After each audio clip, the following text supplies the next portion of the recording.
Well, good evening and welcome to the Jack Peters Creek Bridge Widening and Rail Upgrade Virtual Open House. I want to thank everyone for joining us via the internet or by phone for this very important safety project.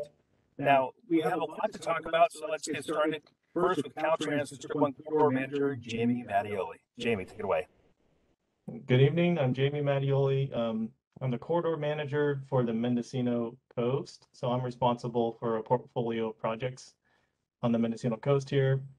And just want to welcome you and thank you for attending. We really value engagement with the public, and your attendance tonight is an important part of the engagement for this project. Also, we want to say thank you for the questions that you sent in. We asked for those in our notice, and we received a good number of questions and comments. We recorded a presentation, Mandy recorded it, and that was designed to share some key information about the project and to answer some of the questions that we had received to date. After that presentation, we're going to answer questions that came in writing, and then we're going to get to the live audience to answer your questions. So with that, I'd like to get to the presentation, but first Manny is just going to cover some of the logistics of the meeting. Manny? All right, thanks a lot, Jamie. And hello, as Jamie stated, my name is Manny Machado. I'm the Public Information Officer for Lake and Mendocino counties. Now, before I turn the meeting back over to Jamie, I'd like to go over some housekeeping items for this evening's open house. Now, attendees are in listen-only mode during the video presentation. A question and answer session will follow the presentation. If you have a question or comment, please raise your hand so the host and co-host are notified. Your question or comments will be heard in the order your hand is raised. If you are dialing into the open house meeting, you can use *3 to raise your hand. During the Q&A session, there will be 3 minutes allotted for each attendee's questions or comments. If you have a particular question on a slide, please note the slide number so the appropriate project development team member can respond to your question. We'll now begin tonight's open house presentation on the Jack Peters Creek Bridge Widening and Rail Upgrade Project.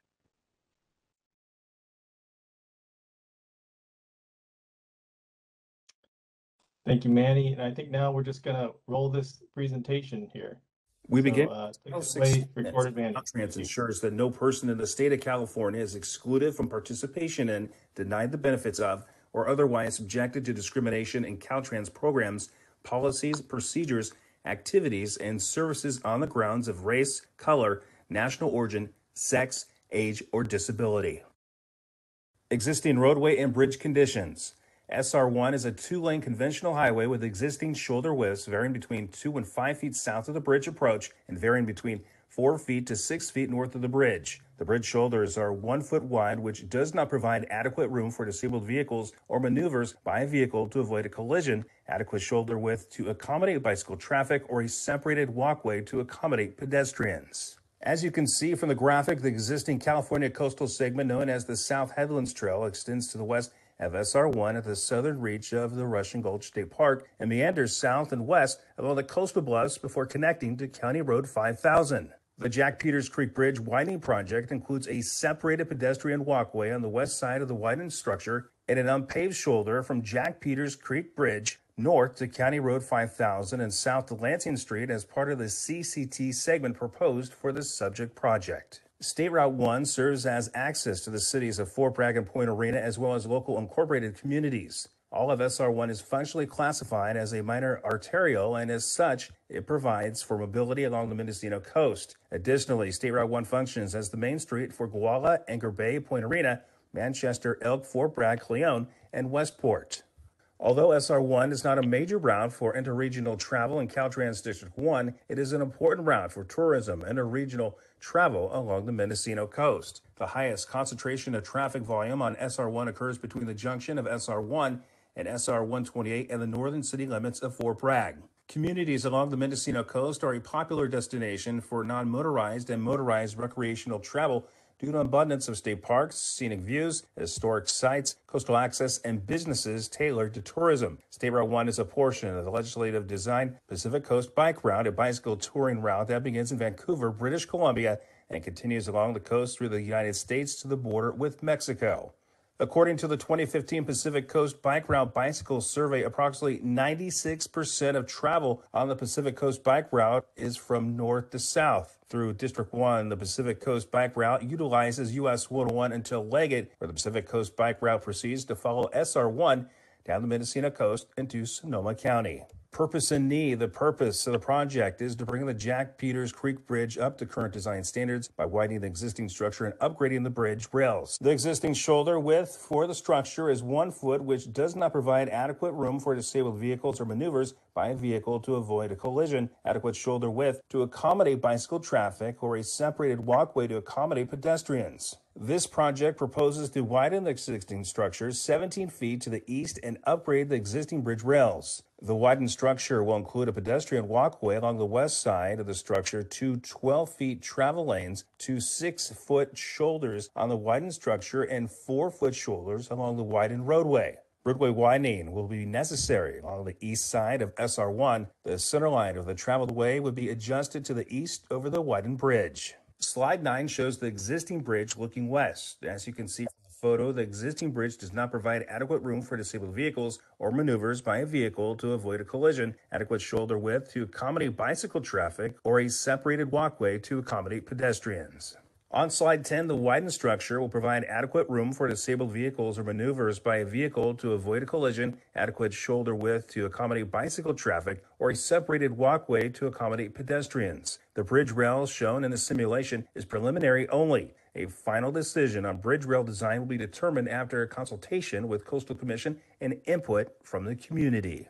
As we take a look at slide 11, you can see the construction location from the construction station at post mile 51.3 to the end of construction station at post mile 52.1. The following 10 slides are the preliminary design and for review only. Since project plans can sometimes be difficult to interpret by the layperson, we will briefly summarize the information of the plan sheets and will post more user-friendly graphics depicting the proposed improvements on the plan sheets on the Caltrans Jack Peters Creek Bridge project website as they are developed. The Caltrans design team is in attendance this evening and will be available to answer questions that you may have about the roadway design features. On slide 12, the southern end of the project begins approximately 300 feet south of the intersection of SR1 and Larkin Road.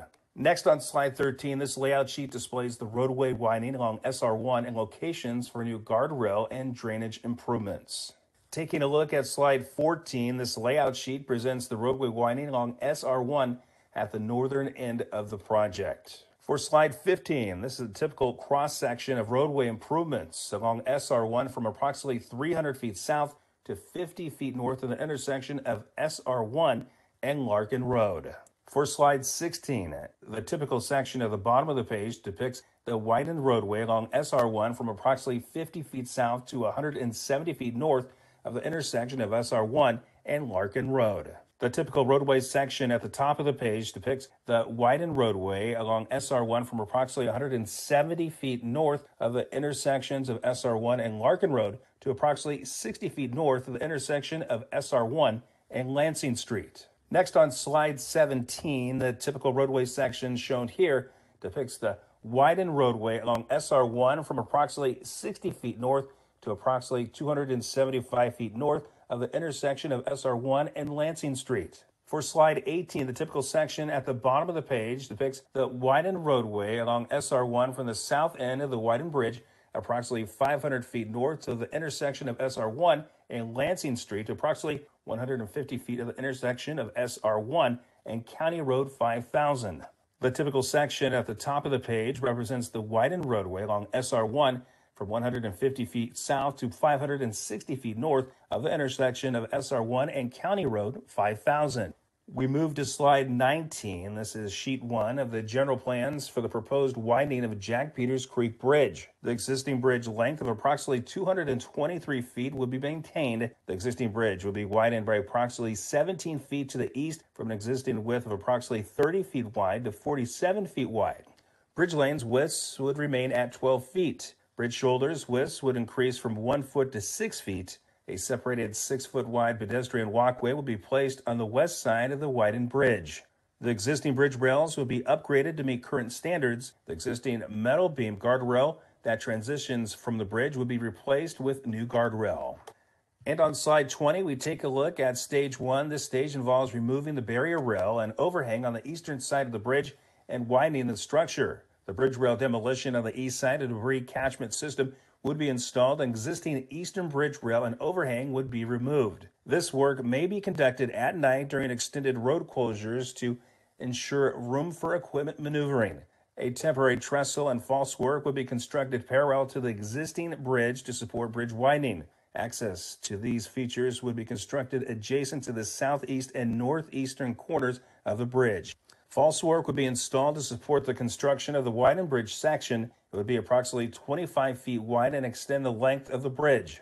Widening of the bridge would require extending the 2 bridge abutments and 2 piers. The foundations would be accessed from the temporary trestle or from cranes located on either of the abutments. After the false work and expanded piers are in place, the bridge superstructure would be constructed, which includes the bridge deck and rails. Stage 2, this stage would require replacement to the barrier rail on the west side of the bridge. Work in this stage would be conducted from the existing deck. Construction staging would take place on the east side of the winding roadway from approximately 650 feet north of County Road 5006.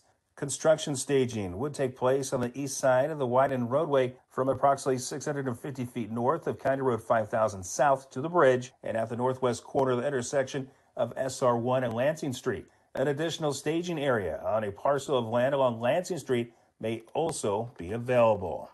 On slide 21, the final design and envelope of where a potential trestle could or would be built would be unknown until the contractor is on board. There may be additional clearing needed beyond the planned cut fill limits to facilitate access to the temporary trestle. And for slide 22, this is a simulation of the widened structure. The view of the bridge is looking east. The Office of Geotechnical Design West performed a site reconnaissance and engineering geologic mapping of the site, which included measurements and characterization of rock fractures in the area of the existing and proposed pier foundations. The Geophysics and Geology branch performed a geophysical investigation for the seismic velocity of the foundation rock and material rippability. We anticipate that the excavation of footing and or pile cap using a hoe ram will extend into competent rock. The rock integrity outside of excavation limits is not expected to be compromised. Installation of pier and abutment footings and pier walls, installation of cast and drill hole piles, and placement of concrete bridge barrier and bridge deck may require full closures of the bridge. There will be no driven piles during construction of the project. For slide 24, here's a look at the anticipated schedule. As construction is anticipated to last 2 seasons due to environmental work windows, any delays could result in a temporary suspension of work extending the construction period. All work below the ordinary high water mark would be restricted to the dry season between June 15th and October 15th.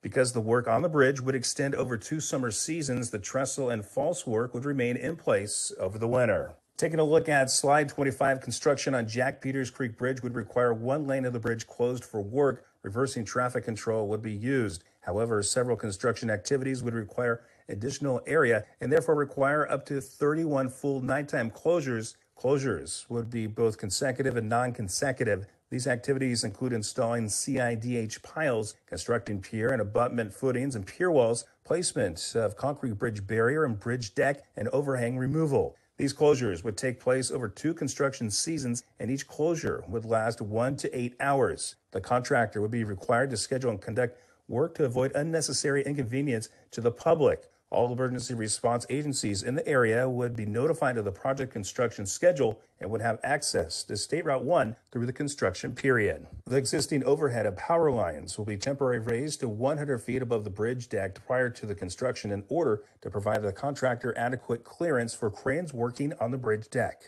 Caltrans would coordinate with utility providers to plan for relocation of any utilities to ensure utility customers would be notified of potential services disruptions before relocation. Next on slide 26, traffic and transportation. The contractor will be required to schedule and conduct work to avoid unnecessary inconveniences to the public and to maintain access to driveways, houses, and buildings within the work zones. Emergency services will be notified that they can contact the construction site resident engineer in advance to minimize delays. This will provide the contractor sufficient time to move equipment and materials out of the way before emergency services arrive on site. Pedestrian and bicycle access would be maintained during construction, except for the periods during full nighttime road closures.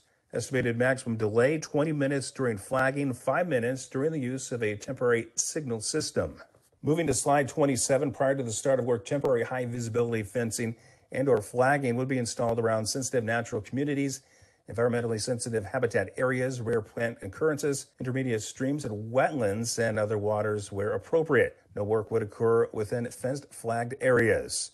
A revegetation plan would be prepared, which would include a plant palette establishment, period, watering regimen, monitoring requirements, and pest control measures. The revegetation plan would also address measures for wetland and riparian areas temporarily impacted by the project. Moving to slide 28, pre-construction surveys for active raptor nest with 1/4 mile of the construction area would be conducted by qualified biologists within 1 week prior to installation of construction activities. Pre-construction surveys for bats would be conducted by a qualified biologist. Exclusion devices would be designated. Pre-construction surveys for bats would be conducted by qualified biologists. Exclusion devices would be designed so they would not trap or entangle bats or birds and monitored by qualified biologists. Hydroacoustic monitoring would occur during activities such as hoe ramming or jackhammering, which would potentially affect listed fish species. Surveys would be conducted for Sonoma tree vole. If species are discovered during construction, work would stop in the area of discovery and coordination with appropriate resource agencies would occur. On slide 29, to protect migratory and non-game birds, occupied nest and eggs, if possible, vegetation removal would be limited to the period outside of the bird breeding season. Removal would occur between September 16th and January 31st. If vegetation removal is required during the breeding season, a nesting bird survey would be conducted by a qualified biologist. An aquatic species relocation plan or equivalent would be prepared by a qualified biologist and include provisions for pre-construction surveys and the appropriate methods or protocols to relocate any species found. All in-stream work below ordinary high water would be restricted to the dry season between June 15th and October 15th to protect water quality and vulnerable life stages of sensitive fish species. A qualified biologist would monitor in-stream construction activities that would potentially impact sensitive biological receptors. The biological monitor would be present during activities such as bridge demolition, pile driving, and hoe ramming and drilling for bridge foundations to ensure adherence to permit conditions. A marine mammal monitoring plan would be prepared by a qualified biologist. If marine mammals are present prior or to during drilling, drilling activities would be stopped until the species is out of the impact area. Next, for slide 30, this slide lists the regulatory permits that would be needed for the project, include the California Coastal Department of Fish and Wildlife, North Coast Regional Water Quality Control Board, U.S. Army Corps of Engineers, National Marine Fisheries Services, and the California Coastal Commission. Now, we want to hear your feedback. Please submit any comments or questions to Jack Peters Creek Bridge at dot.ca.gov. More information about the project is available on the Jack Peters Creek Bridge project webpage. Caltrans will hold quarterly meetings with the community beginning in July 2022 to ensure their concerns are being addressed to the greatest extent possible. A special meeting will be held with the community prior to the Coastal Commission hearing on the project. That concludes the presentation. I want to thank everyone. Now back to Jamie Mattioli. Thank you, Manny. I want to acknowledge there's a lot of information there in that presentation, and you didn't have to get it all just now. This is recorded. This meeting will be posted online on our website, and folks will be able to review that. I know I like to review information and kind of take my time with it. So that's all up on the website, and we'll continue to provide information on there. We hope it's clear that we're listening. We've already taken steps to respond to comments and concerns we've received so far. Now we'd like to get to the questions that we received in writing first, and then we'll get to live questions if that works for folks. We asked for questions, and we received a good number, 58. The team was pretty impressed. 58 questions came in from, I think, about 5 different people. So we'd like to get to those first, if that works, and then we'll hear live questions and comments, and we'll go through those. So what we're going to do is Manny's going to read the questions that we got, and I have some answers from the team. Some of them I'll be responding to just I have the answers in front of me, and some of them I'll call on team members here. So I know one of those we'll hear from Liza and other people. So if that works for everybody, let's please get to that. We'll start with the questions that we've received in writing. So please go ahead, Manny. All right, thanks a lot, Jamie. Our first question, what is the rationale for this project and why now? Okay. So the project is needed to bring the bridge up to current standards. We're going to upgrade the bridge rails and widen the existing structure. The structure's been on a list of bridges that were eligible for upgrades, and it's identified in what we call a strain report. That's a structure replacement and improvement needs report. The rails have been identified as deficient. There's concrete spalls and exposed and corroded rebar, and the existing shoulders widths, they don't provide adequate room for disabled vehicles or for collision avoidance maneuvers, and they don't accommodate bikes or pedestrians. There's a story my boss was telling me about. He was on the bridge inspecting it, and he had a close call with a truck that had a piece of rebar sticking out, just ducked just in time on that bridge. If the project were not completed, the existing bridge rails would continue to deteriorate, and they wouldn't meet design standards. And the safety of the roadway would just continue to be compromised because of the narrow shoulders. So why now? This project was initially initiated in 2011. It was part of a project that had 4 bridges in it.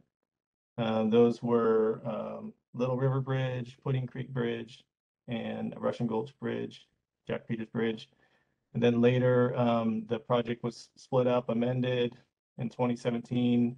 Russian Gulch was removed in 2019. Little River was removed. And then in 2020, the Pudding Creek and Jack Peters were split into 2 projects. So that's just the timing that's in the pipeline. And if there's any further questions on these, we can get to those in the live if there's anything that we didn't cover those with that there. So next question, please, Manny. Yeah, are other local bridges with similar identical age and issues related to the safety and pedestrian bike crossing also going to be upgraded? Yes, so there's a lot of bridges on Mendo Coast that have similar issues, and we want to make similar improvements. I have a list in front of me. We'll post this. Oh, so by the way, these questions and answers we developed into a frequently asked questions document that we will post on the website. That'll be a living document. So as you send us more questions, we'll address those and we'll add it here to this document, and this will all be posted.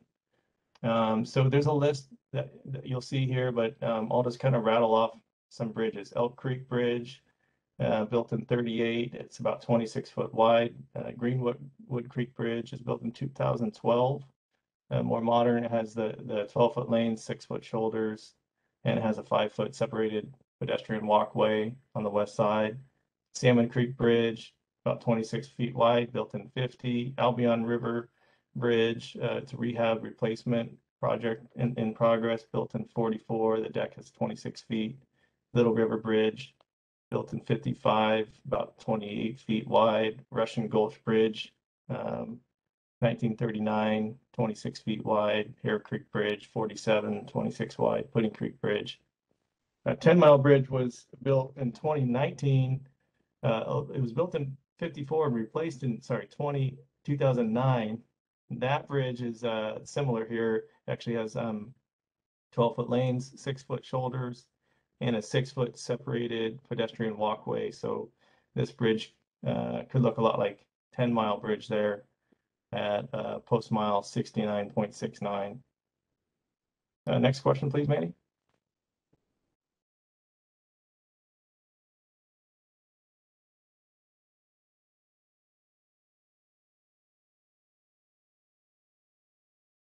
Manny, next question. Sorry about that. Yeah, how No problem. does fixing this relatively short bridge provide any improvement? Yeah, so the improvements, they're going to provide adequate room for disabled vehicles and maneuvers. You know, a car could maneuver to avoid a collision. There's going to be adequate shoulder to accommodate bikes and peds, and there's going to be the separated walkway. We know that people are walking more, riding bikes more, and at Caltrans we support that. We support people taking advantage of healthy options and economical options, like walking and biking to save money.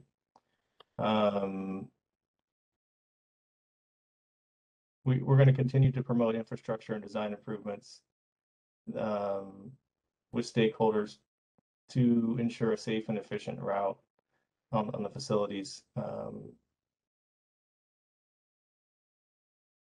Yeah, next question, please, Manny. All right, could a pedestrian bike path across the bridge be created without as much disruption related to both the long construction period and to the coastal landscape over the long term?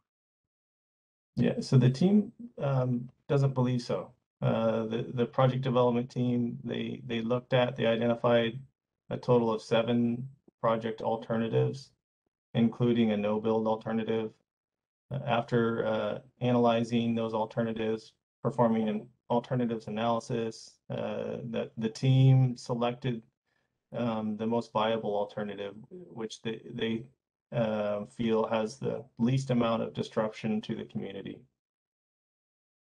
Next question, please, Manny. All right, yeah, the next question, how is this project going to affect access to Highway 1 and traffic delays on Highway 1, State Route 1?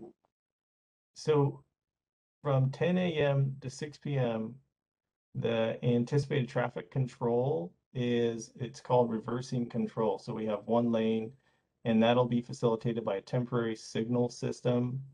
The the max delay when the signal is up is estimated to be about 5 minutes.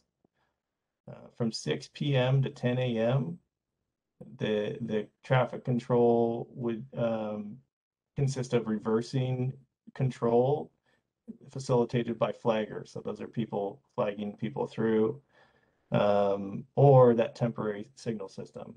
The max delay during that period would be 20 minutes, except when we're installing that signal system, that could take about 25 minutes. That could happen a few times. And then we'll talk about what we estimate to be a total of 31 full closures during the night. And we'll talk about those hours in a couple questions. We'll get into that. Next question, please, Manny. All right, yeah. Is there going to be a 1-lane traffic over the bridge? If so, how long will there be 1-lane traffic during construction? Yeah.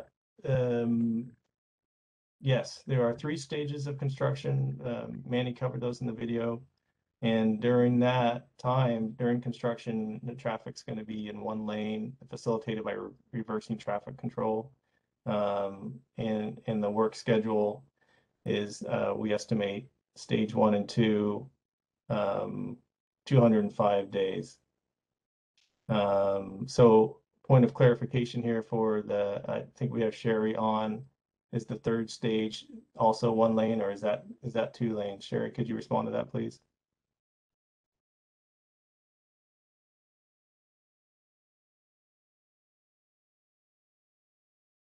I think you're muted, Sherry.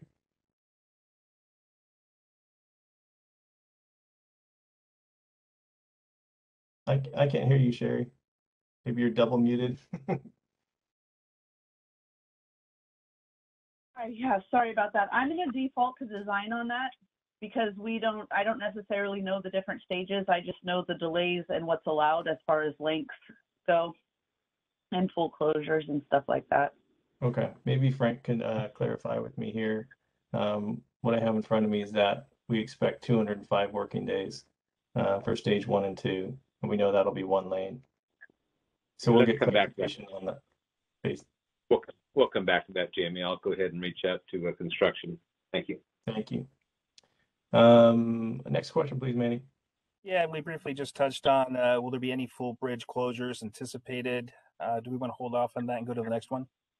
No, we're good on that one. So yes, we expect at this point we call it a conservative estimate. That means we think we're estimating on the high end. 31 full 8-hour closures. And the reason is that helps the contractor get done faster. So we would want to do that so that the total impacts to the community are less. The job gets done faster. There's some things that it's very helpful for the contractor to have more width on the bridge to do. And so we're closing for 8 hours we're planning for 8 hours at a time. They might not be 31 days all in a row. There could be a few nights that are consecutive, but that could be through that whole construction period. We looked at what would be the best time to close the road based on traffic. And we feel that's between 10 p.m. and 6 a.m. Just looking at the count data that we saw, the trips really drop off after 10 p.m. and they stay pretty low throughout the night until 6 a.m. So that would be the point in time that would have the least impacts to motorists.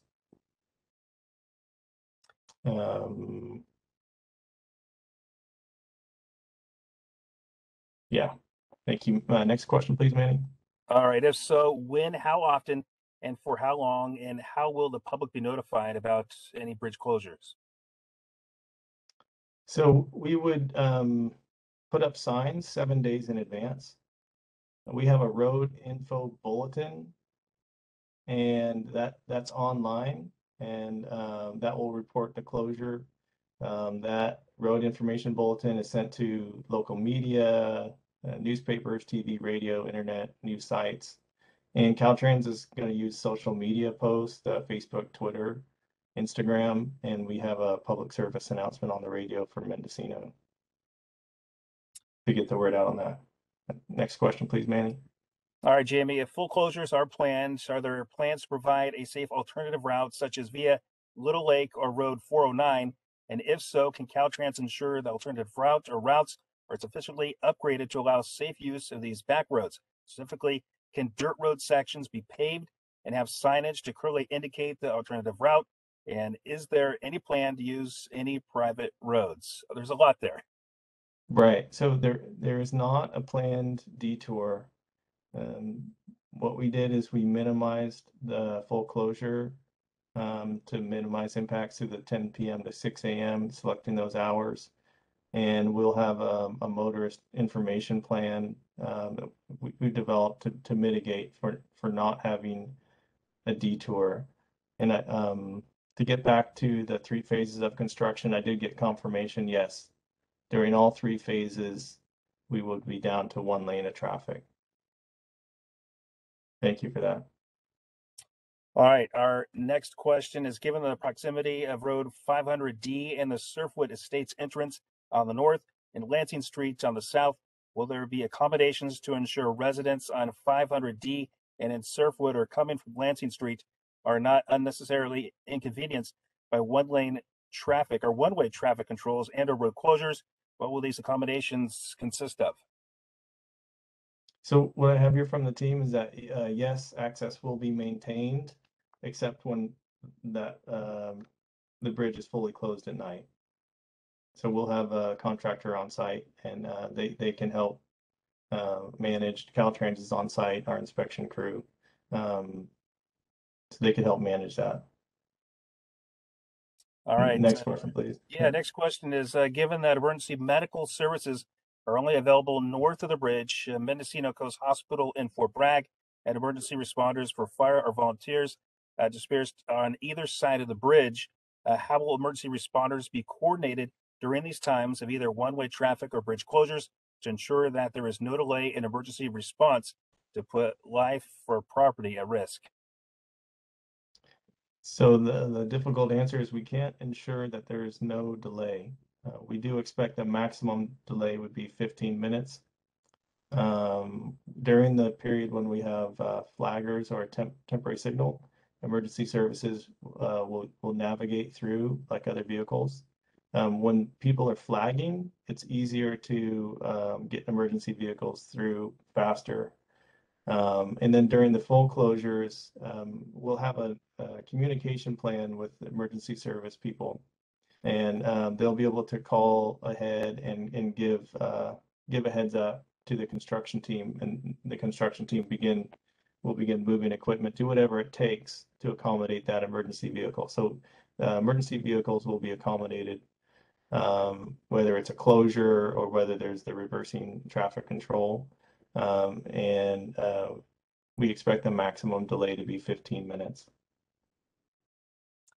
All right, our next question is, given that the bridge upgrade is proposed to allow for bike and pedestrian access to the coastal trail on either side of the bridge, as stated in the information sheet for the open house, now will access to the trail on the south side of the bridge be upgraded to permit safe pedestrian and bicycle access to the Mendocino Headlands? In particular, will the coastal trail be upgraded beyond the bridge along Lansing Street to the south of the bridge? So Caltrans is only doing upgrades to access within our footprint here. There's no additional upgrades to access included in the project. We're improving the coastal trail within the state right-of-way within our project. Mendocino County would be responsible for any improvements to Lansing Street or the County Road 5000. And those improvements would be within their right-of-way. All right, our next question is, what is the timeline for the project? So the total estimate, and again, this is a conservative estimate where we try to estimate on the high end, is 450 working days, and that would take place over 2 construction seasons total. All right, for the next question, given that construction is planned during high season for tourists to Mendocino, what considerations is being given to ensure businesses in the town of Mendocino do not suffer during the construction? So the full night closures, the 10 p.m. to 6 a.m., they would occur from Sunday night to Thursday night. So the Friday night and Saturday night travelers could get through, and hopefully that helps when there's more tourists. That would be expected Friday and Saturday night. All right, for our next question, it appears that this project will require changes to the roadway north and south of the bridge. If so, how is this area going to be impacted? So currently it's expected that about 17 feet of widening to the east of the road would be needed and be tapered back to the original width, and about 1,000 feet to the north and 1,500 feet to the south of the bridge. All right, our next question, are there going to be right-of-ways or other easements needed? There's one temporary construction easement. It's on a parcel located on Lansing Street, and we would use that to stage for construction. There's no new or permanent rights that are needed. Our next question, where are construction equipment and supplies going to be housed and stored north and south of the bridge during construction? So we expect there's sufficient room within the state right-of-way for staging both north and south of the bridge, and that optional staging area for the contractor would be located on that parcel on Lansing Street, and that would be made available for the contractor for equipment and material storage. All right, our next question is, have the property owners been engaged or involved in these plans? If not, when will that occur? So that property owner on Lansing Street, that would be made available to the contractor. That property located there, that's owned by USPS, U.S. Postal Service. Caltrans right-of-way has been in negotiations with USPS to acquire that temporary construction easement. All right, for our next question, what is the anticipated impact of this project on the fragile coastal and riparian environmental around Jack Peters Creek and Gulch? How are these impacts being addressed and minimized? So I'm going to turn this over to our environmental senior, Liza Walker, please, to respond to this one.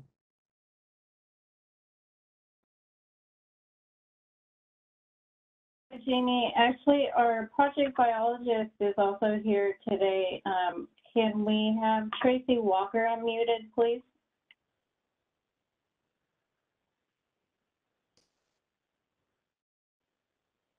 Can everyone hear me? Yep. Great.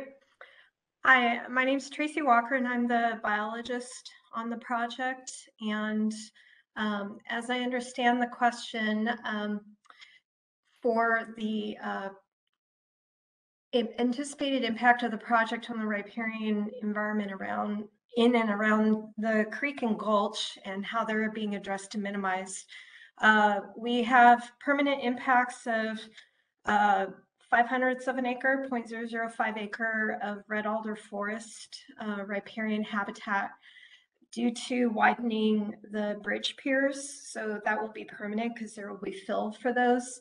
And then there'll also be a temporary impact to the area east of the bridge where the riparian habitat is, approximately 0.067 acre of red alder forest, plus on the north bank, there's more of a mix of shrubs like thimbleberry and salmonberry and stuff like that. So that is needed. They'll have to remove that for construction access for the temporary bridge and false work.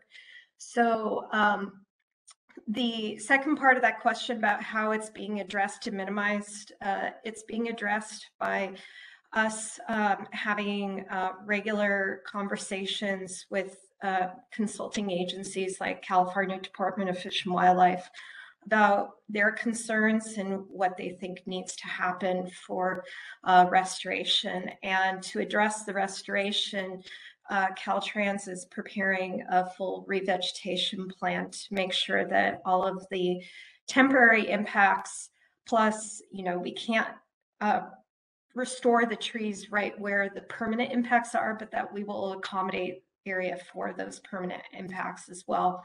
So, and I'll get to describing that more in question 20. All right. Thank you, Tracy. And speaking of question 20, will everything disturbed be restored, repaired after construction in the gulch? And what about the surrounding areas? Sure. So all temporarily impacted sensitive resources that we work with the agencies to cover those, they will be replanted and restored within the disturbed area, and or when we can't do it within the disturbed area, we have quite a wide Caltrans right-of-way along the east side. So we will be doing that where feasible, and any remaining permanent and temporary impacts to resources such as like we have wetland ditches that those have quite a high mitigation or replacement ratio. We're doing part of that on site and part of that off site. So they'll be restored on site, they'll be mitigated for at an appropriate off site location along the Mendocino coast with comparable habitat in a similar region. And Caltrans is consulting with the resource agencies that have jurisdiction over these resources to make sure that our approach is appropriate, restoring the habitat on site. And so our revegetation plan for when we do that, it includes a plant palette, an establishment period, watering regimen, monitoring requirements, and pest control measures. And this is really important in an area with bishop pine and grand fir and invasive species. And we're also currently consulting with the resource agencies to discuss the appropriate approach and mitigation ratio for offsite mitigation. All right. Again, thank you, Tracy. Let's Sure. move on to our next question. Has the Coastal Commission approved this project? And if not, when will that occur? I want to be as brief as I can for the remaining questions, just we want to make sure we get to the live questions. So the answer is no. We haven't gone through the permitting process yet. We're hoping that can be completed in the fall of 2022. All right. Will there be a public meeting and a public comment period at or prior to that meeting? Yeah, so what we'd like to do, if it works for the community, is we'd like to hold a virtual meeting on a quarterly basis with folks here and other folks that are interested until we reach construction. And we want to make sure there's a special meeting before we get to that coastal commission meeting, there'll be a hearing, and we really want to make sure that there's a meeting about a month before that, so that folks have time to consider that coastal development permit application. All right, for the next question, how will the public be notified so as to be able to air their concerns and comment on the impacts of this project? So I just had a note, someone reminded me, yeah, we're going to meet with community during construction too. It doesn't end, but those quarterly meetings, I think, wouldn't be necessary at that point. But the construction team would be in contact. So those coastal, how does the coastal commission hearing, how's the notification happen for that? The coastal commission itself sends out postcards to interested parties, notifying them of the coastal commission meeting to consider that coastal development permit application. So people can let the coastal commission know that they're interested parties. And what other state or federal agencies are involved in this project? Okay, so I'm gonna ask environmental to respond to this, and I think we're going to refer to a slide in the presentation.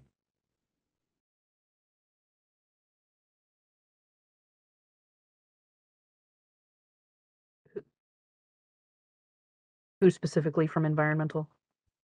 I think Tracy or Liza. I think you're muted, Tracy. Sorry, Jamie. Yeah, this is a quick answer to that. Essentially, all the typical agencies that you would imagine are involved.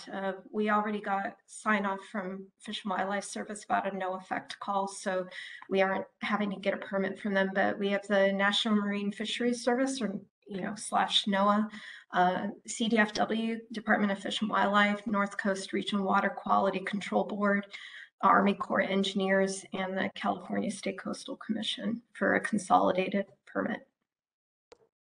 Thanks, Tracy. And there's a slide in our presentation that lists all those and the permits that are needed. And while we're looking at that, Manny, can we get to the next question, please? Yeah, for the next question, have approvals been obtained from these other agencies? No, none to date. Unless you have any corrections on that, Tracy.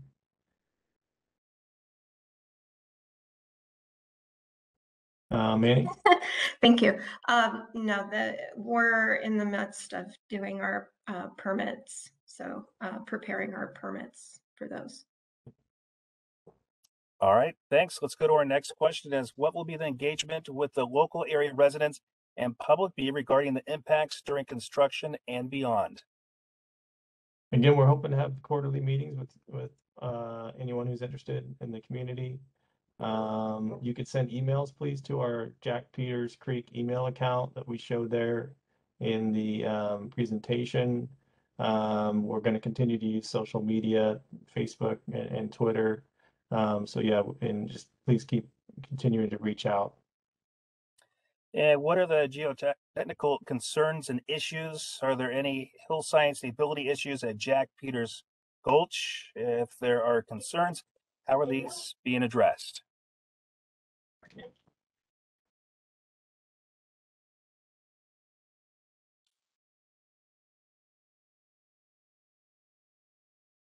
That's my in-laws singing happy birthday to my daughter. Sorry about that. So there are no, she turned 17, by the way. The geotechnical team feels that there really aren't geotechnical concerns. The site is underlain by bedrock. There was a geotech field investigation that was done. They did deep drilling borings, they did geotech mapping, and they did this a test called seismic wave refraction test, and that helps them just understand the subsurface conditions. And based on their analysis, they've identified a spread footing foundation would be used for the bridge abutments, and they'll use deep drill pile foundations for the bridge piers that are located on the steep gulch slopes. and all the foundations will be embedded in competent bedrock. All right, for our next question, what are the estimated hours of full bridge nighttime closures? So again, that's the 10 p.m. to 6 a.m. All right, next question regarding emergency vehicles. What is the expected wait time for emergency vehicles to cross the bridge? So again, that's 15 minutes, worst case. All right, will emergency vehicles have to wait for construction equipment to be moved? Yes, they could, that maximum of 15 minutes. And again, we're going to have that communication plan with emergency service providers. They could call ahead and give us a heads up to minimize that, any delay that would happen. All right. Oh, sorry, go ahead. Okay, we'll go to our I think next we covered question. everything. Yeah, go ahead, Manny. Have you done a study to determine the amount of vehicle traffic that could be affected during the nighttime closures? Yeah, so we have traffic count data that has like it has a maximum count and a minimum count, and we looked at that and picked the time that would have the least impacts. We can share that data on our website. All right, and we'll go to the next question. Have you determined the amount of vehicle traffic that could be affected during the nighttime closures in the immediate area of the Jack Peters Creek Bridge? Yes, we collected the data north and south of the bridge in 2016. The data follows that same trends at 10 p.m. to 6 a.m. Continuous count station at post mile 42.95. And we're about 2/3 done here, 32 questions out of 58. We'll make sure, I think we'll have at least about 30 minutes for live questions here. So. All right, we'll continue. You said traffic counters were used to collect data and you provided graphs. However, the 2018 study appears to have been done on Highway 128. I'm asking about the volume of traffic that drives across the Jack Peters Creek Bridge. So that data was gathered from a continuous count station north of the junction. It was on Men 1, north of the junction, Route 1 and 128. All right, we'll continue with, have you taken into account the travelers that work or recreate on opposite sides of the bridge with no detour available? How do you expect them to get back to the residents during the full nighttime closures? Yeah, so that will be a challenge, and residents will need to plan around those full closures. Again, the noticing would help, and it would be up to travelers to determine if there are any detours available. All right, for the next question, have there ever been full night closures of the Highway 1 where there was no detour available? Yeah, similar closures, full closures are planned at the Pudding Creek Bridge project. There would be 15 total, 10 p.m. to 4 a.m. We're also planning full night closures at Albion for the maintenance work, with 20 closures from 9 p.m. to 5 a.m. All right, we'll continue with, you mentioned that full night closures are not uncommon for the type of construction activities planned, but did any of those closures provide no other way for the public to get to the other side of the construction? Yeah, it's the same situation for Pudding Creek Widening and Albion Bridge maintenance project we just mentioned. All right, there are currently no plans to improve the pedestrian access south of the Jack Peters Creek Bridge to connect to the Mendocino Headlands Trail and or to downtown Mendocino. So the Jack Peters Bridge project, it will improve the segment of the Coastal Trail just within the state right-of-way between Lansing Street and County Road 5000. And again, any improvements on the Coastal Trail along Lansing Street or County Road 5000 would be within the county's right-of-way and the responsibility of the Mendocino County. All right, Lansing Street, immediately south of the bridge, is a very dangerous street for pedestrians. Much of the road has no shoulders and nowhere to walk except in the road. The road is a 2-lane narrow roadway with blind curves. So we expect, we feel that community members in and around in Mendocino, that should be a concern. And consider contacting your county supervisor or attend a board of supervisors meeting to request improvements to Lansing Street or County Road 5000. All right, we move on. Are there plans to underground utilities where feasible, as mentioned in the California Coastal Commission's letter dated January 14th, 2022? So this is under discussion. Coastal Commission staff and PG&E discussing whether it's feasible to do undergrounding of utilities within the project limits. The preliminary discussions on underground suggest that it could be financially infeasible to do that undergrounding work versus doing a temporary relocation of the overhead lines during construction to provide the contractor with enough height to do the work above the bridge deck. All right, are there plans to create visual simulations of the tree canopy removal east of the bridge and develop mechanisms for mitigating for that impact? Yes, we'll develop those visual sims, and that will be part of that coastal development permit process. And there are standard measures used for minimizing the impacts associated with the tree canopy removal east of the bridge. All right, for our next question, please provide more information regarding the lighting during the nighttime closures. So we expect that lighting will be needed for that work. We will commit to using downcast lights and shielding those lights to minimize impacts from the lights. And will we be notified of Coastal Commission hearings?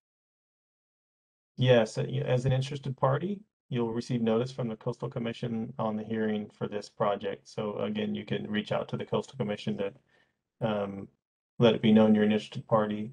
And please correct me, I think it's possible we can share that information to team if we know that there are interested parties. Please correct me on that if I'm wrong, team.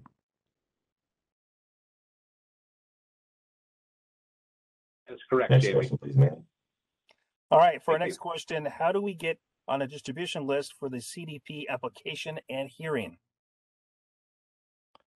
So Caltrans will provide your name and the name of other interested parties to the Coastal Commission staff as part of the CDP application process. So because you're an interested party now, we share that with you. So never mind on the last question, it's right here in front of me. All right, I would like to ensure I get notified of Coastal Commission hearings. So yeah, if you want to ensure that, we do commit to providing your name to the Coastal Commission. You can also contact the Coastal Commission staff. All right, Let them know you should be on that list. Thanks, Manny.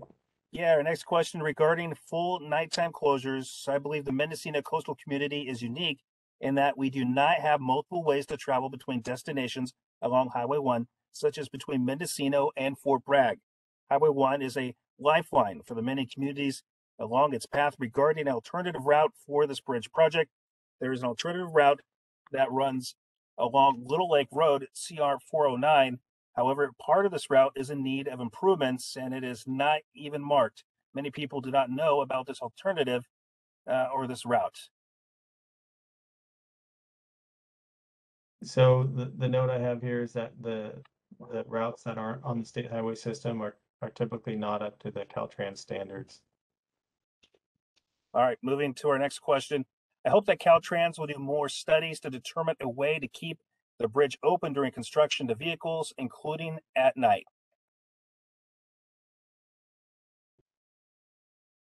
So we don't think further studies are necessary to determine whether there'd be a way to keep the bridge open at night during some of the planned construction activities, because the bridge is narrow and the equipment needed to perform those activities. The team doesn't feel there's further studies needed for that. All right, regarding the coastal trail, in the flyer that was provided, Caltrans is promoting the pedestrian bridge and wider unpaved shoulder along the west side of the highway as completing a segment of the California Coastal Trail between the South Headlands Trail and Russian Gulch and the Mendocino Headlands Trail. Although it is true that it is in completion of a segment, This is misleading since it does not connect the trails. So Caltrans is proposing just to improve that segment of the coastal trail within the state right of way. And again, yeah, county would be responsible for improvements in their right of way. All right, next question. As soon as a person steps off the bridge to the south, they are on Lansing Street, which is an extremely dangerous place to walk. I have tried to walk that part of Lansing Street once and will never do it again. It seems that people may be misled into thinking that access to the Headlands Trail will be safe since Caltrans is actually building a pedestrian bridge. Yeah, again, we just need to be clear that the county would be responsible for improvements along Lansing Street and County Road 5000. All right, for our next question, I fear that people may get hurt or killed trying to walk along this treacherous roadway. Again, recommendation is take that up with your county supervisor. All right, I would like for Caltrans to look at creating a safer pedestrian access on Lansing and or Highway 1.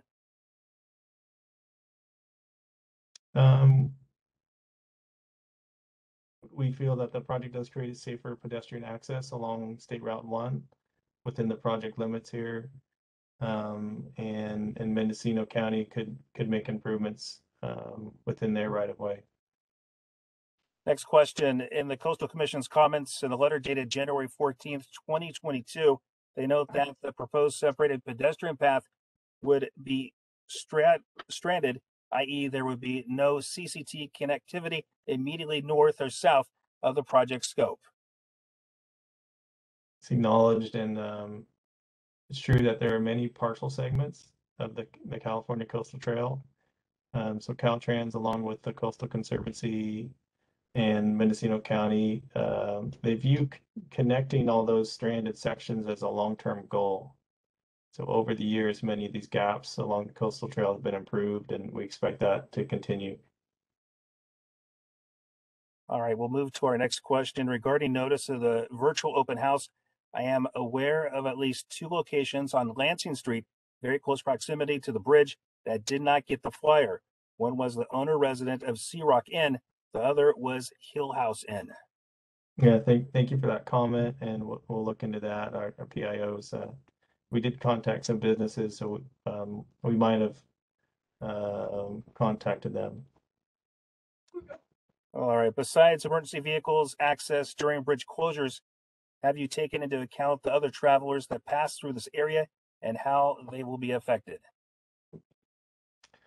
Yeah, traveling public would be notified through those road information bulletins and social media, and we have changeable message boards that can flash messages, and we'll put those in appropriate spots. We have a list here we'll share in this frequently asked questions document. All right, for our next question, is there a plan or proposal for deterring the traffic during these closures? Yeah, so bear with us, folks. We're almost done with these, and we'll get to our live questions in just a minute, just a few more. We really wanted to answer the questions that were provided first. So no, there's no detours available. We're going to have those full night closures. It's not uncommon for the type of construction activities planned. If we did allow public to cross that bridge during night work, all it would do is increase the number of working days and increase the total impacts to the traveling public. So that's why we want to minimize that and allow the construction team to make progress. All right, regarding the California Coastal Trail, do you have any plans or proposals for improving pedestrian access between the new pedestrian bridge and the Headlands Trail? There is a gap in the trail on both sides of the bridge, so the new pedestrian bridge is not going to connect to the Mendocino Headlands Trail or to the South Headlands Trail in Russian Gulch State Park. There is no safe pedestrian passage on Highway 1 or on Lansing Street to travel from the new pedestrian bridge to the Headlands Trail. So I'm refer folks to the presentation. There's a map of the coastal trail, and I think I've responded to this in the other responses. All right, our home sits directly across from Road 500 on the east side of Highway 1, and we are concerned about our ability to enter and exit our driveway during the construction period. Our driveway off Highway 1 is our only way in and out of our property. Yeah, so the construction team is saying full access will be provided during construction, and flagging might be applied there. All right, we have two other questions. We are also concerned about the degree that the easement on our property bordering Highway 1 will be impacted with regard to shrubbery removal, cutaway of the slope, noise, and dust abatement during construction. Will there be a retaining wall to mitigate highway noise when the construction is completed, and also traffic that is flowing? So there's no retaining walls or noise walls in the scope of the project. The contractor will have a provision on noise and dust levels that are allowed, which will limit the noise levels. Sorry to interrupt you there, Jamie. Let's get to our final question. As currently there is a call box at the bottom of our driveway, and the area has become a common spot for travelers to pull over and block our driveway. We have had travelers putting trash in our bins and leaving messes at the bottom of our driveway. Our driveway is also often used by Caltrans, PG&E, etc. When working in this area, this can sometimes create problems for us when trying to safely exit our property. Can the area south of our driveway be enlarged for these kinds of parking conditions, or will the new construction create a bigger problem for us? Now, regarding these issues. So the note I have here is there's no additional work planned for that area. And that concludes the questions and answers that we've received over the email. Thank you again so much for providing all those questions. The team put together responses. If there's anything that was unsatisfactory, please feel free to raise your hand now. Ask us again. Again, we want to see this frequently asked questions as a living document. We'll have it on our website, and we'll continue to improve the communication here. So with that, if folks can please raise your hands, and we'll get to you in the order that hands were raised. I do see that Walter and Gail, you've had your hands up for quite some time, so let's please get to Walter and Gail, please. And I see Gordon. We'll go, I think it's Walter, Amy, and then Carissa, and then Gordon. We'll get to you. Gordon, are you able to unmute? I'm sorry, Walter. Do we need to unmute Walter, please? There you go. Okay. Thank you. Thank you for the presentation. A couple quick questions. Are we going to be able to go over 7 o'clock if we need to? We do want to honor your time. We do want to end on time. So okay. Hopefully we can answer all the questions here quickly. Let me ask quickly then, are we going to be able to get a copy of these slides? I think you indicated that, and a copy or recording of this meeting.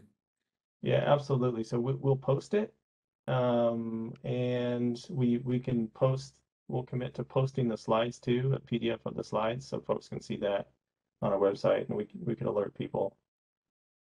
Okay, quickly too, can you develop an email or list of folks that can be texted in advance of the road closures, rather than us having to go and look every day at the Caltrans website, for example?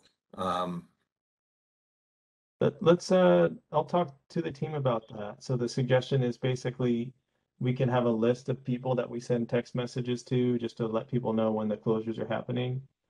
That's a reasonable request. I'll take that to the team, Walter.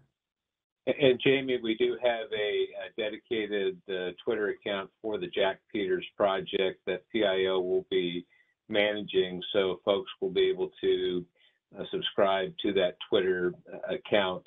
That's something that Corey Reed and Manny Machado will be taking the lead on. Thank you.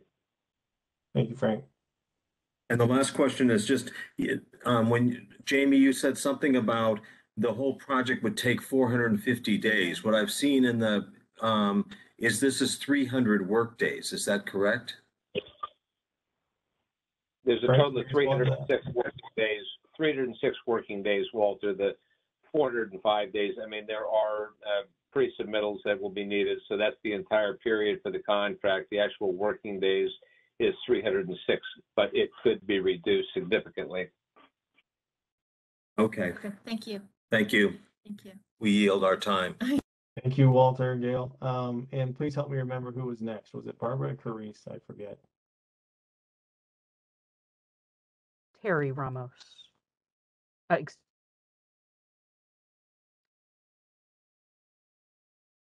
Let's go to Barbara. Would you please unmute Barbara?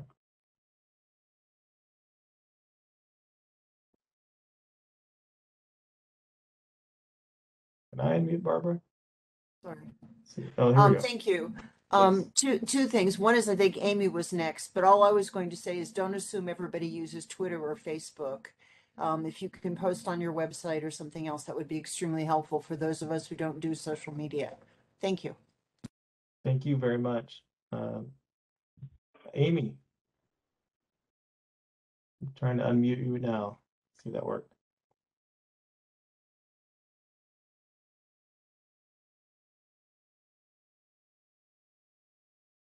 Can you hear me, Jamie? Yes. Okay, excellent. Thank you so much. Thank you for taking the time to do this. Happy birthday to your daughter. We all appreciate that you're taking this time to answer our questions. My question is, when was the data collected about the traffic usage? As we all know, the last 2 years have been anomalous in terms of our usage of these roads. And so I would be curious if you have that information for us. I think I do have it right here. Let's see here. Team, help me out with the chat, or do we have Sherry? Could you just give me a respond to that, moment, please? Jamie. I can pull that up in just a moment unless Sherry Okay. has it available. Okay, I think we do have it at our fingertips. Make sure I get it right.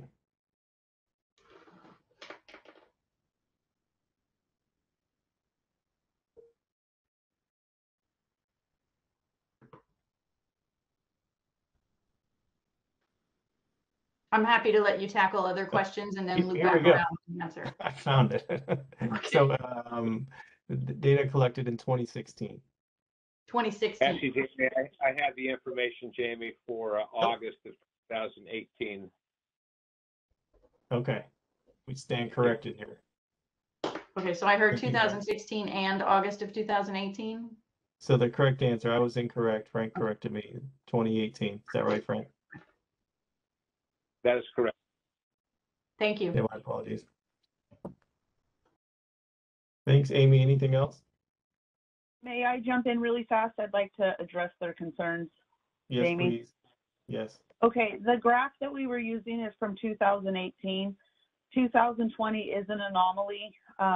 During project development, we did put hoses on either side of the Jack Peters Creek Bridge to confirm that that count station on the north leg of the junction of 128 does give accurate volumes for Jack Peters Creek Bridge. And so we can, that's a continuous count station that we can monitor the volumes. So we know what the current volumes are relative to what we expect as normal. And volumes right now, from our perspective, have returned to normal pre-pandemic. Thank you, Sherry. Appreciate that. Yep.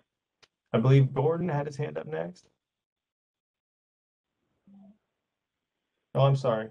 Gordon, I messed up. It was Carice. I'm so sorry. I got a note here. Carice, please. I'll try to unmute here.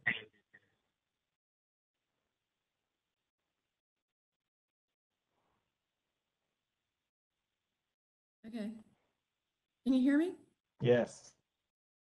Okay, so I just want to I heard what she just said about the count. So the count that was found in 2018 was at the junction of 128 and Highway 1, which is like tourists coming in.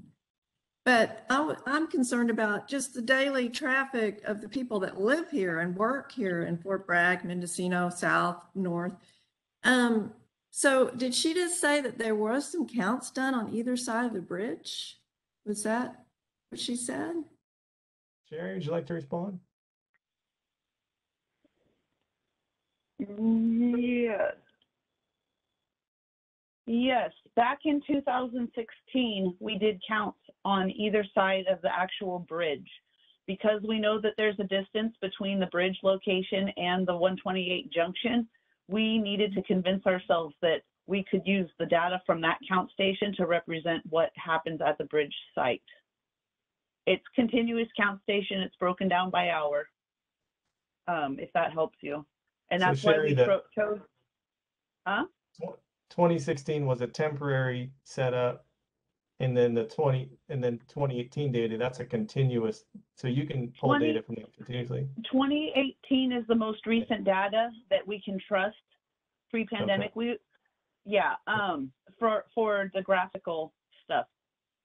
Okay. But it is a continuous count station. We can pull data from it at any time to compare it to what our normal volumes are for that area. It's just that we don't have it in a format that makes it easy for us to put it in graphical.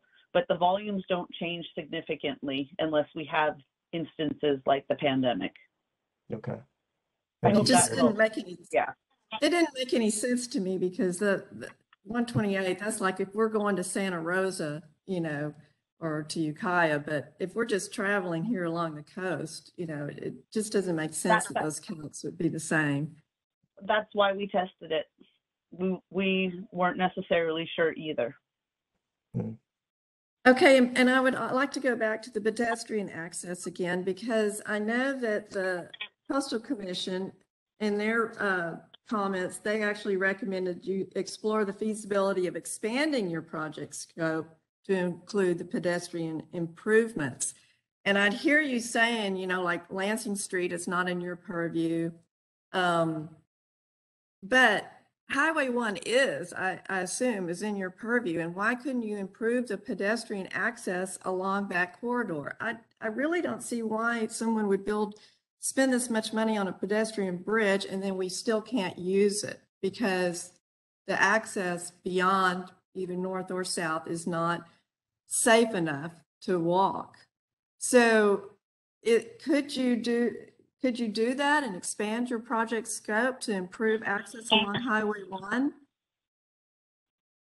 This is Frank Demling. No, that's not within the scope of this project. And we did have further discussions with Coastal Commission staff regarding their comments, and they did agree that it's more logical to extend the pedestrian access just up to County Road 5000, and then the coastal trail would connect to that South Headlands trail from that point.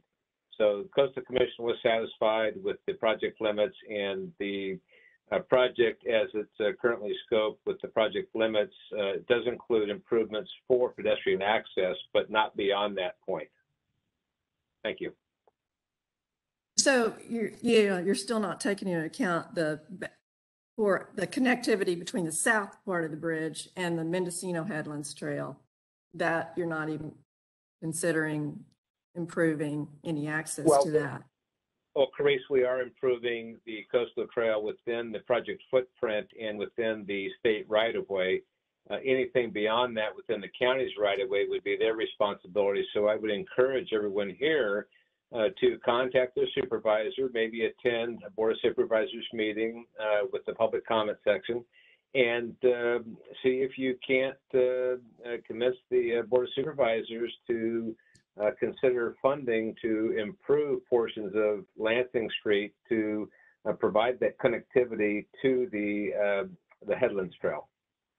Okay, well, and if they won't do that, what I'm saying is if we could at least have better access from the south of the bridge to town on Highway 1, that would help, so that we could use the pedestrian bridge to get to town.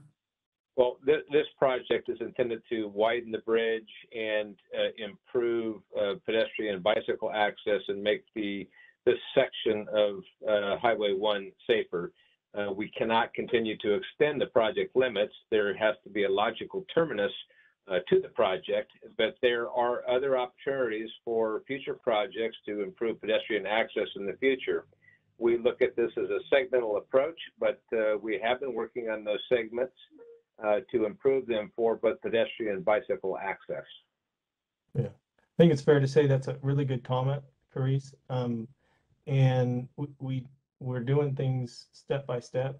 As we go to a bridge, we need to make it the best bridge we can while we're there, widen it, meet safety standards, and accommodate pedestrians so that projects in the future could come come in and complete the whole system. So it is bit by bit in this case. And so excellent comment. I do want to move on, make sure we get to other folks here. We have Gordon Perry, who is next. Gordon, I'll try to unmute you here.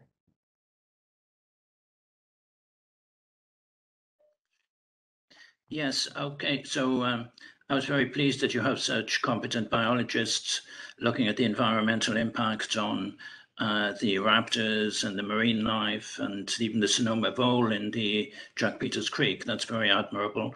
But you know, there is another species that lives in that vicinity, and it's called Homo sapiens. And we are going to be subject to bright lights at night. We're going to be subjected to piling, incredible noise, and that's likely to have enormous impact and very negative psychological impact on people. It's very well documented. What are your plans to mitigate that, and what are your plans to alleviate the suffering that is going to result from it? Excellent point. Thank you for the praise of our biologist. I agree. We have some of the best biologists around. We have agreed, Gordon, I don't know if you caught in our presentation, we did hear concerns about the pile driving, especially at night. And we have talked to our construction team, to our geotechnical team.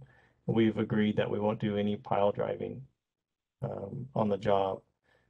We have performed noise studies. We looked at the maximum noise that would happen during construction from certain equipment.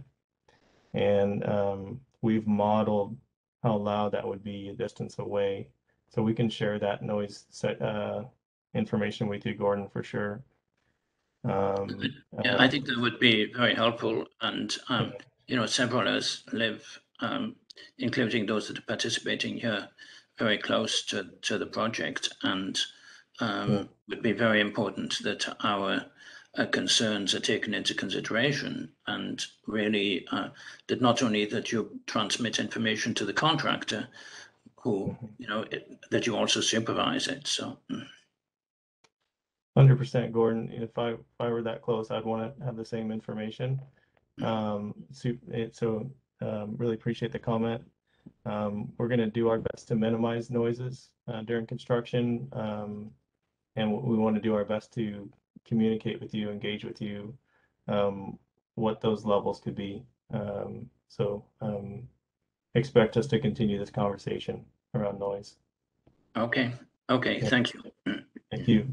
And lighting is an issue too. We want to acknowledge that. So right now we expect to downcast the lights, so shine the lights down and shield them where possible. The construction team will need lights at night to work safely, but we want to minimize any light that can go astray there. Thank you, Gordon. Okay.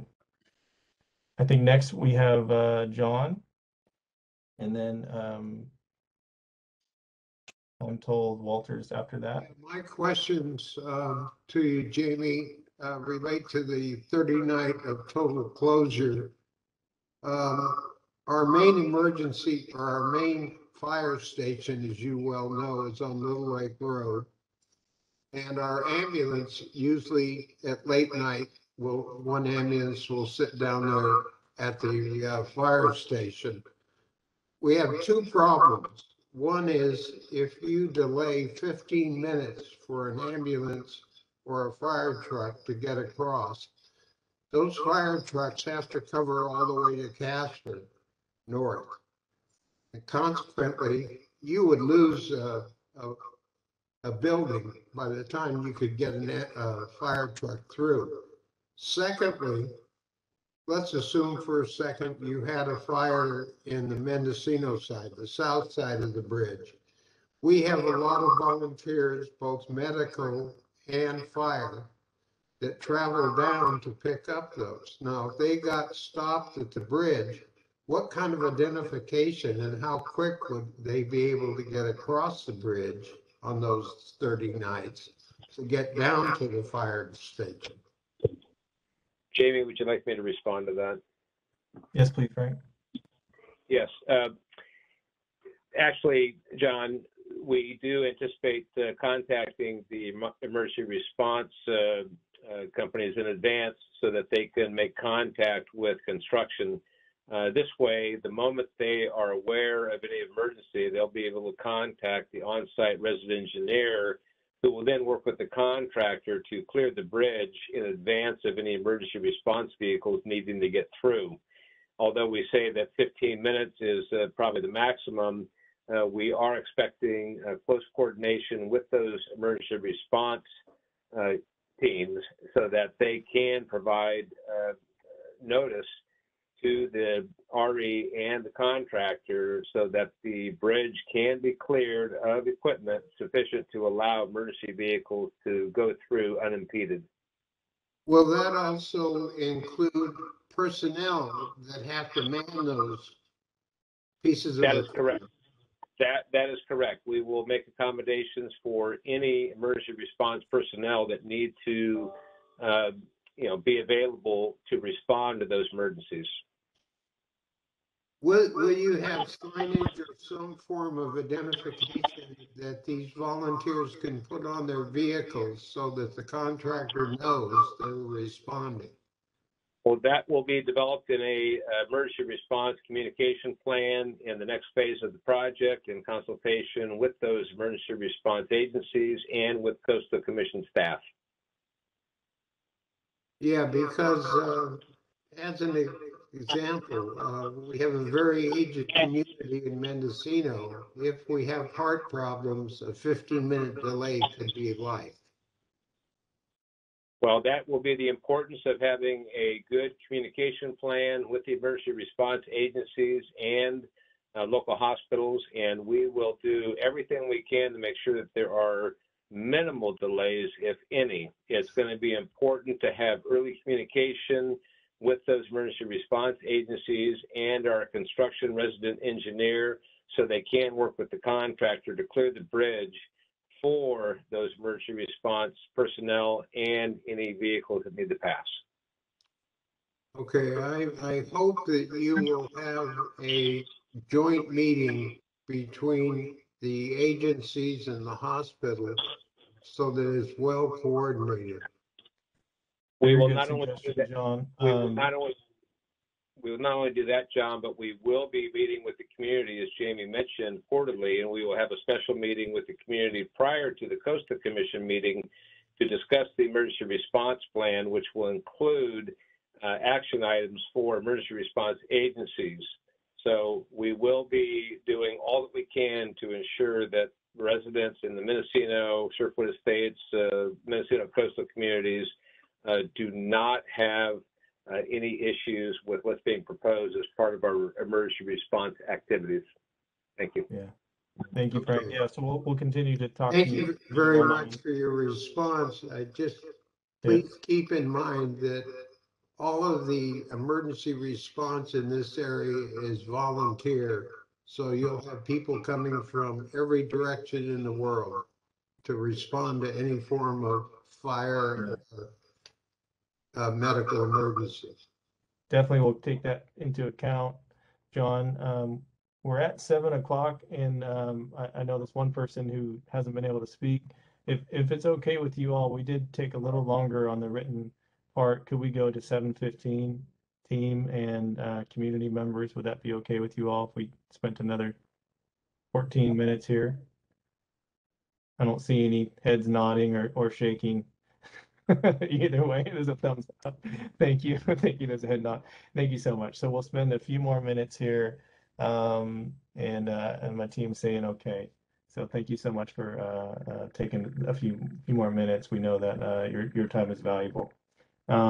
So I believe since Walter, you've had a few minutes, we'd like to just get a few minutes to Anne Marie, and then Walter's after that. So Anne Marie will unmute you.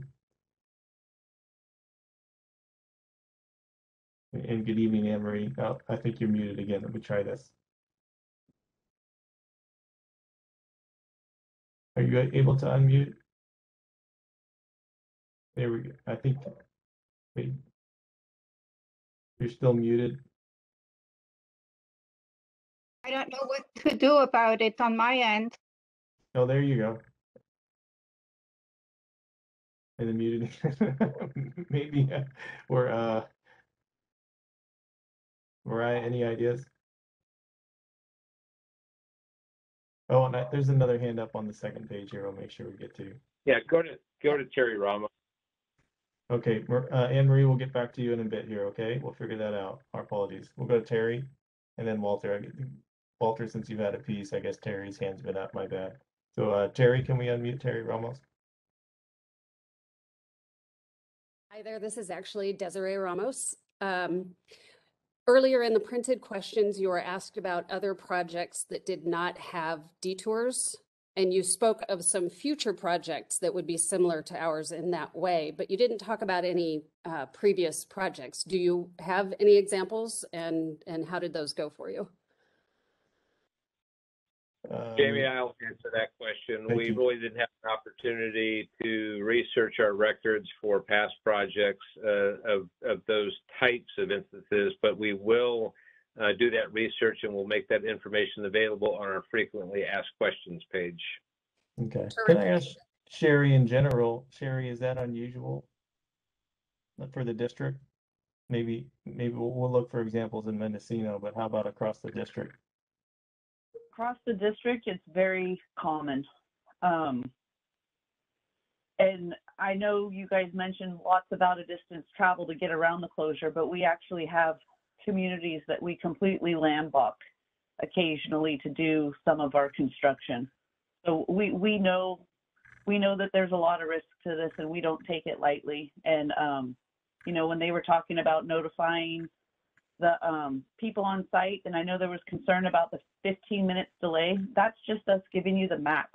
Normally a communication, they'll let the people on the job site know, they'll get it opened up, and then when you arrive, if it's fully closed, it should be open for you. During the day, you know, if traffic laws are abided, an ambulance with its siren on should be able to get through even a temp signal with no delay. So I hope that helps alleviate some stress. Thank you so much, Sherry. And I am getting a note. We'll do a better job of sharing about recent projects on Mend Coast, but there have been jobs. We know where that's occurred. Great. I look forward to seeing that. And then just for your future meetings, in an interest of time, maybe you can collate similar questions onto a single slide and answer them one time, so you don't have to answer the same question in a different form over and over. Thank you for the time. Yeah, I love that suggestion. Okay, where are we at? Who's next, team? Trying to get Anne Marie mic unmuted here.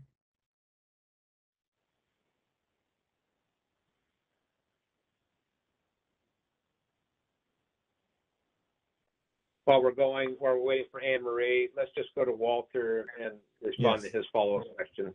Okay, thank you.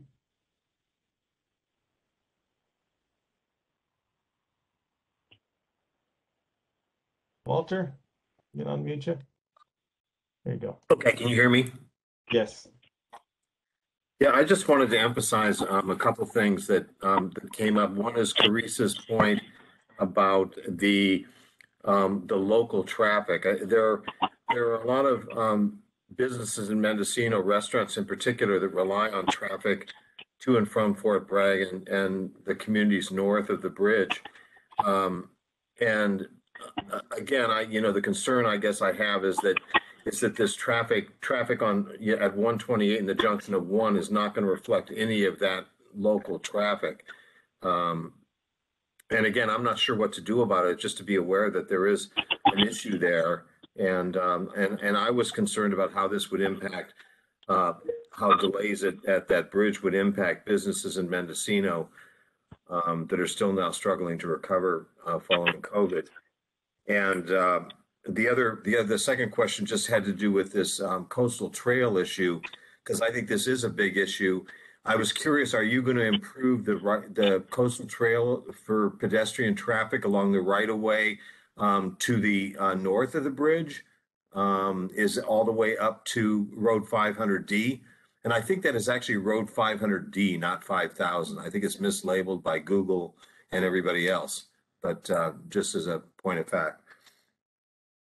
Thank you. Yes, Thank Walter, we will be continuing the coastal trail up to the end of the county right-of-way where it actually connects with the state right-of-way. Because we're shifting the roadway 17 feet to the east and creating that 6-foot separated pedestrian walkway, there will be a portion of the existing asphalt removed, and the unpaved wider shoulder then will be available to pedestrians as part of the coastal trail north to County Road 500D or B, south to the connection with the county right-of-way there at Lansing Street. So as far as Frank, go ahead. that brings up just another quick question, if you don't mind. In the same vein, since you're doing the road widening also to the south of the bridge, heading up State Route 1, couldn't that be extended just a small amount to allow what Carice was asking for about public or a pedestrian, a safe pedestrian passage along the Highway 1 or the Caltrans right of way, without getting into the Lansing Street issue?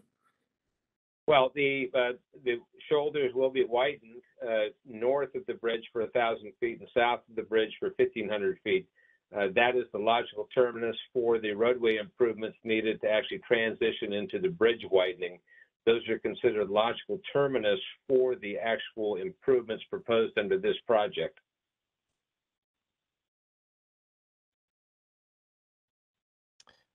So the ped improvements are within that footprint of this project. And Walter, your point about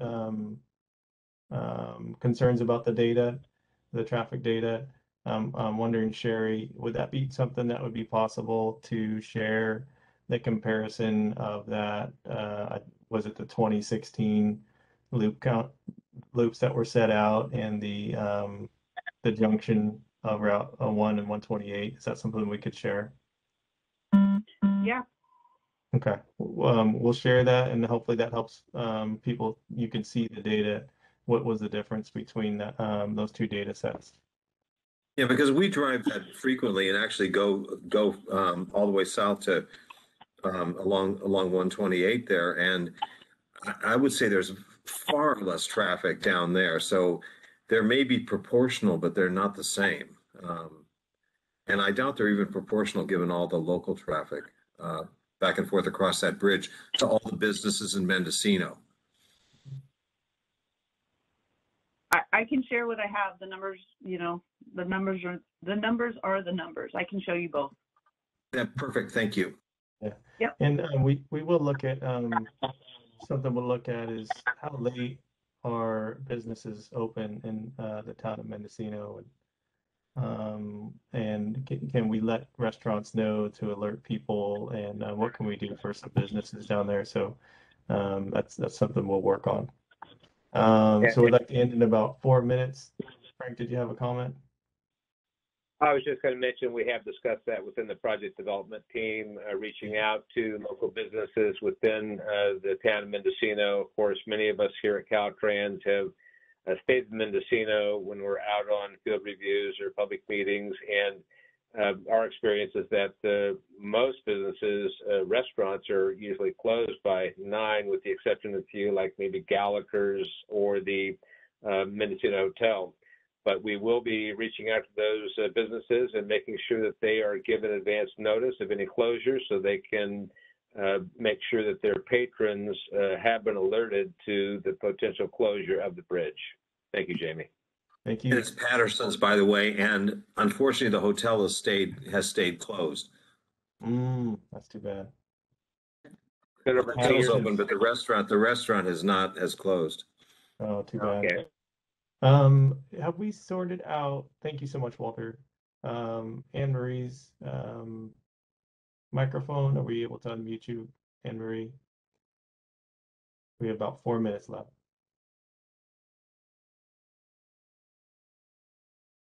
Mariah, do you have any ideas?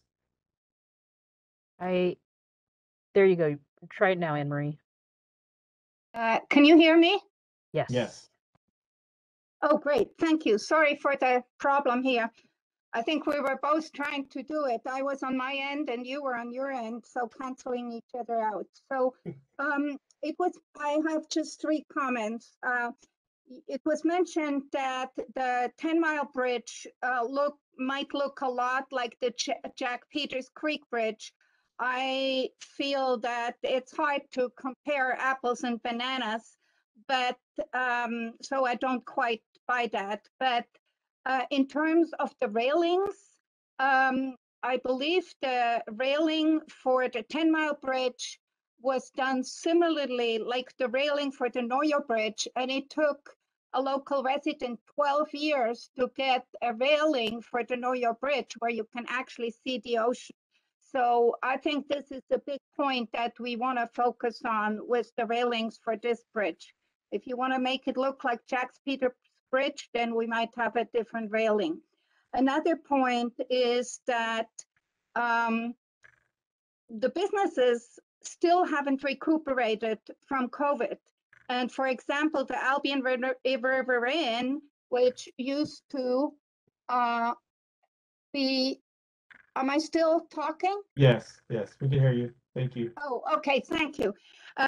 For example, the Albion Riparian that used to be open every night, the restaurant, and have happy hour drinks and all that, they're only open 4 nights a week. And it is because they can't find staff. So when we're talking about restaurants being closed at a certain time, the staff that might want to eat dinner after their shift might also need to get home. And so it's, you have people who are staying at a hotel in Fort Bragg going as far as the Ledford House or the Albion River Inn, and vice versa. You might have people from Albion going to Fort Bragg and back. So this is, to me, is a problem. And we need a detour, regardless whether the roads will be maintained or not, and they have to be closely marked. Also on your webpage, that there is a way for people to go around. And I also worry about people who need to go to the hospital or fire issues, that this is just, even though you say this would be a maximum, you know, often the times you give are not maximum times because there's always glitches somewhere in between. So I thank you for this town hall. Thank you so much, meeting. Anne-Marie. Really appreciate your comments.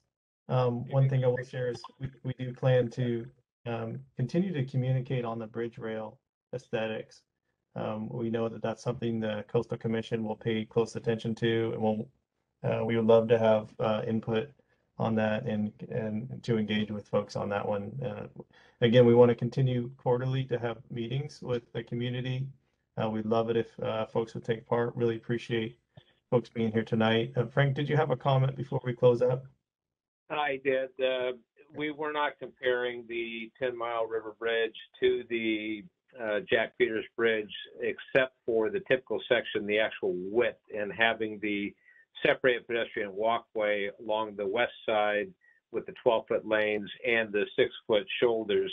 As far as the railing goes, as Jamie mentioned, we've had ongoing discussions with Coastal Commission on a variety of designs that would be brought to the community for input. So the community will have input on what that design looks like in concert with Coastal Commission.